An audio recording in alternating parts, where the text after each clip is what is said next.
আসসালামু আলাইকুম। আমি প্রফেসর ডক্টর নুরজাহান বেগম। আজকের আলোচ্য বিষয় নারী প্রজননের বিভিন্ন প্রক্রিয়ার সাথে ভিটামিন ডি এর ঘাটতির প্রভাব নিয়ে গবেষণালব্ধ তথ্যাদি। বিভিন্ন গবেষণা প্লাস সমীক্ষায় দেখা গেছে ভিটামিন ডি এর ঘাটতি মহিলাদের প্রাকৃতিকভাবে গর্ভধারণের হার কমিয়ে দেয়। উচ্চমানের ডিম্বাণু উৎপাদনের সাথে অঙ্গাঙ্গিভাবে জড়িত রয়েছে ভিটামিন ডি এর অভাব। ভিটামিন ডি এর অভাবে ডিম্বাশয়ে ডিম্বাণুর পরিমাণও কমে যায়, ফলত নারী বন্ধ্যাত্ব হয়।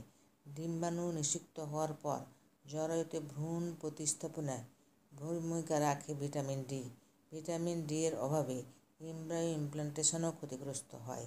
আইভিএফ প্রক্রিয়া ফেলিওর হতে দেখা গিয়েছে, কাজে আইভিএফ করার পরও বন্ধ্যা নিরসন হয় না। গর্ভাবস্থায় ভিটামিন ডি এর অভাবে গর্ভবতীরা উচ্চ রক্তচাপ এবং মাতৃত্বকালীন ডায়াবেটিসে ভোগেন বলে ঝুঁকিপূর্ণ প্রেগন্যান্সির চান্স কয়েক গুণ বেড়ে যায়।